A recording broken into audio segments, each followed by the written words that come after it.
اللہ تعالیٰ نے ابراہیم علیہ السلام کو جو دو بیٹے دیے تھے، اسحاق اور اسماعیل، اسماعیل علیہ السلام مکہ میں آباد ہوئے اور اسحاق علیہ السلام فلسطین میں، بیت المقدس پھر بعد میں آباد ہوا، شام میں، ارض شام۔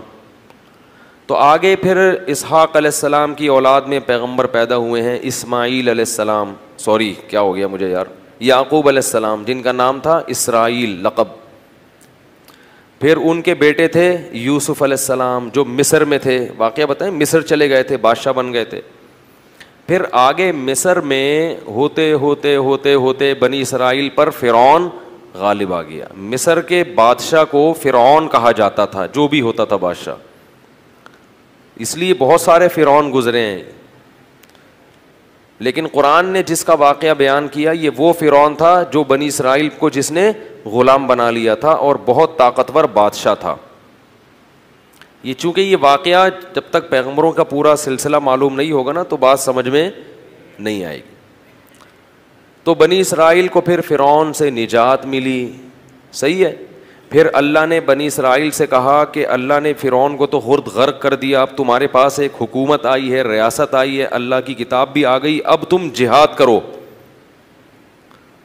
اب تم اپنے پرانے وطن جاؤ۔ وہاں قوم عمالقہ کا قبضہ ہو گیا ہے، جہاں سے یعقوب علیہ السلام کو نکالا گیا تھا نا، بیت المقدس۔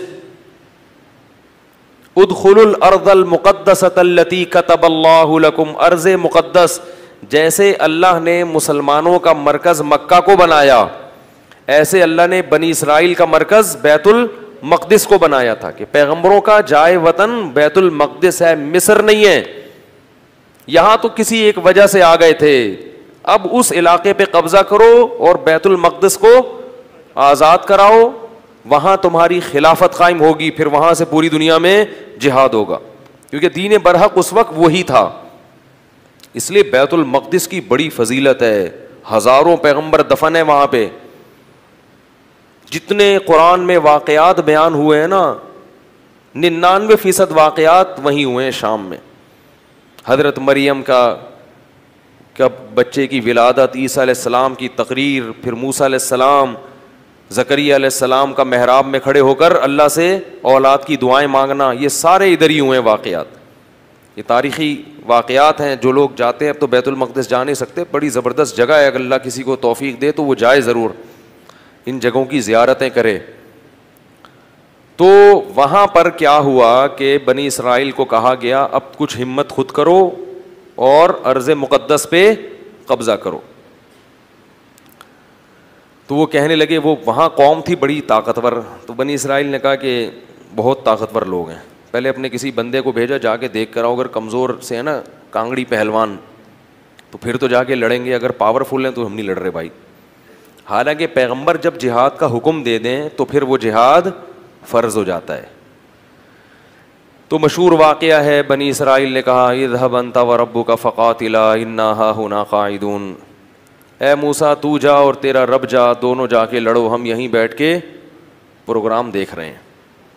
قال رجلان من الذين يخافون، اللہ فرماتے ہیں ان میں دو فرد جو اللہ سے ڈرتے تھے، انعم اللہ علیہما، اور اللہ نے ان پر انعام بھی کیا تھا، وہ کہنے لگے کہ چلے جاؤ، فَإِذَا دَخَلْتُمُوهُ فَإِنَّكُمْ غَالِبُونَ، جب موسیٰ کلیم اللہ کہہ رہے ہیں تو اللہ یقیناً مدد کرے گا، جاؤ ہمت کرو، اللہ غلبہ دے گا۔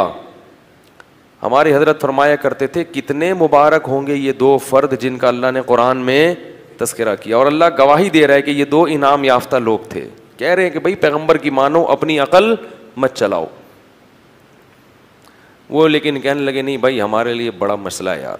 موسیٰ علیہ السلام کو غضب آیا اور انہوں نے اس مرتبہ دعا مانگی، اے اللہ میں اپنے اور اپنے بھائی کا تو مالک ہوں، ہارون کا، تو ہمیں کوئی حکم دے، ہم نہ کریں تو ہم سے پوچھ، یہ قوم میری سمجھ سے بالاتر، اتنے تیرے انعامات ہوئے، سب کچھ ہو گیا، لاٹھیوں کو سانپ بنتے ہوئے دیکھا، سمندر کے ٹکڑے ہوتے ہوئے دیکھا، فرعونیوں پر مینڈکوں کا، جوؤں کا، آگ کا عذاب، خون کا عذاب، ہر طرح کے عذاب دیکھے، اس کے بعد بھی اب یہ قوم ہمت خود کچھ کرنے کے لیے تیار نہیں ہے، سارے کام کون کرے گا؟ اللہ ہی کرے بس آسمان سے، کم ہمت۔ تو ففرق بینی و بین القوم الفاسقین، میرے اور اس فاسق قوم کے درمیان اب جدائی ڈال دے، میں نہیں رہ سکتا ان کے ساتھ۔ بہرحال کچھ عرصہ موسیٰ علیہ الصلوۃ والسلام رہے وادی تیہ میں اس قوم کے ساتھ۔ اللہ نے کہا کہ اب یہ 40 سال تک یہ علاقہ فتح نہیں ہوگا، 40 سال تک نہیں یہ میدان میں گھومتے رہیں گے بس۔ تو وہیں موسیٰ علیہ السلام کا پھر انتقال ہو گیا اور آپ دنیا سے چلے گئے۔ پھر موسیٰ علیہ السلام کے بعد پھر دوسرے پیغمبر آئے، اور ان پیغمبر نے بنی اسرائیل کو پھر حکم دیا۔ بنی اسرائیل خود کہنے لگے کہ ہمیں آپ جہاد کا حکم کیوں نہیں دیتے ہیں بھائی، ہم بھی کچھ علاقہ فتح کریں ٹھیک ہے، اور ہمیں ہمارے گھروں سے نکالا گیا اور ظلم کیا گیا۔ الم تر الی الملأ من بنی اسرائیل من بعد موسیٰ، اللہ فرماتے ہیں موسیٰ کے بعد بنی اسرائیل کی ایک جماعت تھی، کیا تم نے ان کو دیکھا؟ تو اس وقت کے نبی نے ان سے کہا کہ تم سے امید یہ ہے کہ جب تم پر جہاد فرض ہوگا تو تم لڑو گے نہیں، خالی پیلی کی باتیں پھینک رہے ہو۔ بہت سے لوگ باتوں میں بڑے فنٹر ہوتے ہیں نا، جب کام آئے تو، اس لیے اللہ سے عافیت ہی مانگنی چاہیے بھائی۔ تو انہوں نے کہا نہیں ہم لڑیں گے۔ تو پھر جب ان پر جہاد فرض ہو گیا، نبی نے، اللہ نے ایک انہی میں سے کسی ایک کو کمانڈر بنایا جس کا نام تھا طالوت۔ طالوت کو کمانڈر بنایا تو وہ کہنے لگے کہ اب چونکہ لڑنا نہیں تھا نا، بہانے تراشنے لگے، تو کہنے لگے یہ والا کمانڈر ہمیں قبول نہیں ہے، جہاد کے لیے تو ہم تیار ہیں مگر یہ والا کمانڈر نہیں چلے گا کیونکہ یہ غریب ہے۔ دولت مند آدمی کو ہمیشہ غریب آدمی کی اتباع سے عار محسوس ہوتی ہے۔ تو طالوت جو تھے نا وہ غریب تھے، اور ان کو پیغمبر نے کیا بنا دیا؟ کمانڈر، اور کہا کہ یہ میں نے اللہ کے حکم سے بنایا ہے لہذا مانو۔ کہنے لگے انا یکون لہ الملک علینا، یہ کہاں سے امیر ہو گیا بھائی؟ نحن احق بالملک منہ، ہم زیادہ حقدار ہیں، ہم میں سے کسی کو بناؤ، ہم میں جو ہے نا بڑے بڑے قوم کے سردار۔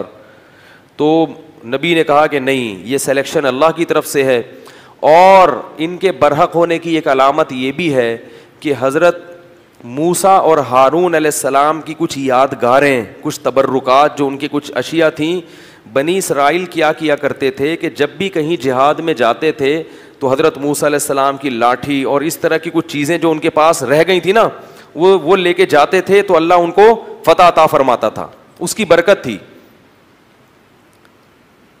کیونکہ وہ ظاہر ہے متبرک لاٹھی تھی نا حضرت موسیٰ علیہ السلام، اب اس سے سانپ تو نہیں بنتا تھا، لیکن ہارون علیہ السلام اور موسیٰ علیہ السلام کی اس طرح کی چیزوں کو تبرک کے طور پر وہ استعمال کرتے تھے اور اللہ کی مدد شامل حال ہو جاتی تھی۔ تو بنی اسرائیل کو طالوت نے پھر انہوں نے جو ہے نا وہ تابوت آیا جس میں وہ تھی، تو فرشتے اس کو لے کر آئے، تو ان کو اطمینان ہو گیا کہ اب اللہ کی مدد یقیناً ہوگی، تو میدان جنگ میں اس کو لے کے جاؤ ساتھ۔ قرآن میں آتا ہے کہ جب حضرت طالوت علیہ السلام لشکر لے کے نکلے ہیں تو انہوں نے اپنی قوم سے کہا کہ دیکھو لڑائی کیونکہ بہت سخت ہے، دشمن بہت طاقتور ہے اور ہم ہیں کمزور، تو اللہ تمہیں پہلے آزمائے گا، یعنی اللہ کی مدد کے لیے جنگ میں فتح نہیں ہو سکتی، تو اسباب میں تو ہم کمزور ہیں، اللہ تمہیں امتحان کرے گا کہ تم میں تقوی ہے یا نہیں ہے، اس امتحان میں کامیاب ہو گئے تو جو کامیاب ہوں گے ان کو تو فتح ملے گی، اور جو اس امتحان میں کامیاب نہیں ہوئے وہ کیا کھائیں گے؟ شکست کھا کے بھاگ جائیں گے، وہ لڑنے کی طاقت نہیں رہے گی۔ اور وہ امتحان یہ ہے کہ تمہیں پیاس لگے گی مگر نہر میں سے کسی نے پانی، بولو بھائی، نہیں پینا، پیاس لگے گی، یہ پیاس بعد میں ختم ہو جائے گی، مگر اس وقت اللہ نے امتحان لیا ہے کہ ایک آدھ چلو پینے کی اجازت ہے، پیٹ بھر کے پانی پینے کی اجازت نہیں ہے، اس میں کامیاب ہو گئے تو لڑنے کی طاقت بھی اللہ دے دے گا تمہیں۔ قرآن کہتا ہے جب وہ نہر پار کی ہے نا، فشربوا منہ الا قلیلا منہم، تھوڑے سے لوگ تھے جنہوں نے پانی نہیں پیا، پوری قوم نے پی لیا، اتنی اللہ نے نشانیاں دکھائیں، سب کچھ کیا، مگر پھر بھی کیا کر رہے ہیں؟ پیٹ بھر بھر کے کہہ رہے ہیں دیکھا جائے گا یار، دیکھا جائے گا یار۔ اس کا نقصان کیا ہوا؟ اس گناہ کی نحوست کیا ہوئی کہ جب سامنے طاقتور لشکر دیکھا اور اس کا کمانڈر تھا جالوت، جو بڑا پہلوان جالوت تھا جیم کے ساتھ، بہت طاقتور، بہت پہلوان، اس کو دیکھا، اڑے بھائی اس کا قد دیکھو، اس کی باڈی دیکھو، ہے بھائی لگ رہا ہے کسی جم سے آ رہی ہے، اور یہ لوگ دیکھو اتنا بڑا لشکر. تو جنہوں نے پانی پیا تھا نا وہ کہنے لگے لا طاقت لنا اليوم بجالوت وجنودی, آج ہمارے پاس طاقت نہیں ہے جالوت اور اس کے لشکر سے لڑنے کی, یہ نہیں ہو سکتا بھائی. اس سے پتہ چلتا ہے گناہ کرنے سے ہمتیں پست ہو جاتی ہیں. اللہ کی نافرمانی کرنے سے کیا ہوتا ہے؟ ہمتیں پست, کچھ بھی نہیں کر سکتے دنیا میں. اللہ کے لیے کچھ نہیں کر سکتے. پھر لا طاقت لنا اليوم بجالوت وجنودی قال الذين يظنون انهم ملاقو اللہ. اللہ فرماتے وہ لوگ جن کو اللہ سے ملاقات کی امید تھی کہ ایک دن اللہ کے سامنے کھڑے ہوں گے, اس کا ہمیں بدلہ مل جائے گا, وہ کہنے لگے کہ کم من فئۃ قلیلۃ, دیکھو کتنی ہی بار ایسا ہوا ہے کہ ایک چھوٹی سی جماعت کو اللہ نے بڑی جماعت پر غلبہ دیا ہے. ہمت کرو کیونکہ پیغمبر کے حکم پہ آئے ہیں ہم. خود سے جب آئیں گے تو دو رائے ہو سکتی ہے نا کہ بھئی صحیح کیا غلط کیا, اب تو اللہ کہہ رہا ہے تو غلط ہو ہی نہیں سکتا. اور اللہ نے ہمیں شکست دینے کے لیے تھوڑی بلایا ہے, تو اللہ غلبہ دے گا. تو اب جب لڑائی شروع ہوئی ہے تو اتنی زبردست انہوں نے دشمن نے حملہ کیا کہ قرآن کہتا ہے کہ یہ جو تھوڑے سے لوگ میدان جنگ میں ڈٹے نا, ان کو اندازہ ہو گیا کہ ہمارے قدم یہاں ٹھہر نہیں سکتے, ہم نہیں ٹھہر سکتے. تو اب اللہ سے دعا مانگ رہے ہیں ربنا افرغ علینا صبرا وثبت اقدامنا وانصرنا علی القوم الکافرین. کیسے عجیب الفاظ ہیں, اے اللہ ہم پر صبر کو انڈیل دے. انڈیلنا کسے کہتے ہیں؟ جیسے بالٹیاں بھر بھر کے پانی کسی کے اوپر ایک تو ہوتا ہے نا ڈالنا, یہ نہیں کہہ رہے اے اللہ ہمیں صبر کی توفیق دے دے, نا نا نا نا, صبر کی توفیق تو چھوٹے موٹے غموں میں ہوتی ہے, یہاں تھوڑا سا صبر نہیں چاہیے. بہت بہت مشکل ہے بھائی لڑنا, بہت مشکل ہے. تو کیا کر کے ہم پر صبر, افراغ عربی میں کہتے ہیں پانی کہیں سے بھرا ہوا ہو نا برتن میں, وہ پورا آپ کیا کر رہے ہیں کسی کے اوپر ایسے الٹ دیں, ایسے اللہ بالٹیاں بھر بھر کے ہمارے اوپر صبر کو ڈال تو. وثبت اقدامنا, اور ہمارے قدموں کو یہاں پر جما دے, یہاں پہ اکھڑنے نہ پائیں. ہم تجھ سے دعا مانگتے ہیں. وانصرنا علی القوم الکافرین, اور ان کافروں پر ہمیں ہماری مدد کر. کیسا منظر ہوگا, اور اللہ کو اس طرح سے لڑنے والوں پر کتنا پیار آتا ہوگا. اس لیے یاد رکھو جہاد کی بہت بڑی فضیلت ہے اسلام میں. جہاد معمولی عبادت, جو بھی اپنے ملک کے لیے, اپنے دین اور مذہب کے لیے, اسلام کے لیے لڑتے ہیں, ملک کے لیے لڑنا اسلام ہی کے لیے لڑنا ہے کیونکہ اسلامی ملک ہے, تو جو بھی لڑتے ہیں ان کو معمولی مت سمجھا کرو. جان پیش کرنا اللہ کے سامنے یہ آسان کام نہیں ہے. تو وہ کیا کہنے لگے, اے اللہ تو ہمیں قدم یہاں پہ جما دے اور ہم پہ صبر کو انڈیل دے. اللہ کی مدد آئی, وہ تھوڑے سے, کیونکہ اللہ نے اپنے دین کو باقی رکھنا ہے, یہ بھی ختم ہو جاتے ہیں تو بنی اسرائیل تو گئی. ایک قوم کو اللہ نے ہدایت دی تھی, وہ بھی ختم, تو پوری دنیا تو گمراہ تھی. تو اللہ کام ایمان والوں ہی سے لیتے ہیں. بنی اسرائیل تھے بڑے نالائق, مگر تھے تو ایمان والے تو وہی تھے نا. تو بھائی جیسے مرضی ہیں, اللہ کیا کر رہے ہیں کہ بھائی اب ایمان والے تو یہی ہیں نا, اب کافروں سے تھوڑی لوں گا کام, تو جیسے مرضی نالائق ہیں انہی میں سے نیک لوگ پیدا کروں گا. تو اللہ نے کیا کیا, اللہ فرماتے ہیں فَهَزَمُوهُمْ بِإِذْنِ اللَّهِ, اللہ کے حکم سے ان تھوڑے سے لوگوں نے ان طاقتور لوگوں کو شکست دے دی.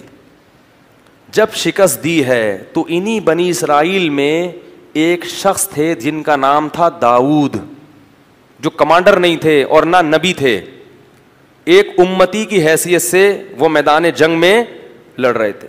وہ بھی ان تھوڑے سے لوگوں میں تھے. نہ صرف یہ کہ ان تھوڑے سے لوگوں میں, بلکہ ان تھوڑوں میں بھی جو انتہائی درجے کی بہادری دکھانے والے تھے ان میں سے تھے. انہوں نے ہدف بنایا تھا جالوت کو, جو سب سے زیادہ طاقتور تھا. یہ بڑی بات ہوتی ہے نا. دیکھو اس زمانے کے دیندار لوگ کیسے ہوتے تھے یار. آج چھپکلی سے ڈرتے ہیں دیندار لوگ. آج دیندار آدمی کو چلانے کے لیے یہاں سے وہاں تک بولو نا انڈا موڑ چلے جاؤ تو اس کا سانس پھولتا ہے. کہتے ہیں ایکچولی میں اتنا نیک آدمی ہوں کہ میں تیز چل نہیں سکتا. داؤد علیہ السلام تو بڑے پیغمبر تھے اس وقت, نہیں پہلے تو عام امتیوں کی طرح تھے. تو قرآن کہتا ہے داؤد علیہ السلام نے ہدف، داؤد نے کس کو ہدف بنایا؟ جالوت. اتنی سخت لڑائی ہے اور میں کس کو ہدف بناتا ہوں؟ جالوت کو، ان کو قتل کروں گا. وقتل داؤد جالوت، اور داؤد علیہ السلام جالوت کو قتل کرنے میں کامیاب ہو گئے. لہذا فتح میں جیسے کھلاڑیوں میں کھیل جب ہوتا ہے نا تو ایک مین آف دی میچ ہوتا ہے کہ بھائی یہ ہے جس نے جتوایا ہے میچ. تو وہ جنگ جتوانے میں سب سے بڑا کردار کس کا تھا؟ داؤد کا. اللہ فرماتے ہیں آتاہ اللہ الحکمہ، اللہ نے آپ کو نبوت عطا کر دی. کیا عطا کر دی؟ نبوت. اور اس کے بعد سے کمانڈ کس کے پاس آ گئی؟ کیونکہ لڑنے کے لیے، کمانڈ کے لیے صرف نیک ہونا کافی نہیں ہے، جنگ کا تجربہ ہونا، بہادری ہونا، یہ بھی بہت زیادہ ضروری ہے. لوگ کیا کہتے ہیں کہ کمانڈر بناؤ صرف نیک آدمی، نیک ہونا کافی نہیں ہے. ہمیشہ ایسے کو کام اس کے ذمے سونپا جاتا ہے جو اس کام کا اہل بھی ہوتا ہے. تو اللہ تعالیٰ فرماتے ہیں ان کو کمانڈر بنا دیا گیا، اور اللہ نے ان کو کیا عطا کر دی؟ حکومت اور نبوت. نبی بھی بن گئے اور کمانڈر بھی بن گئے.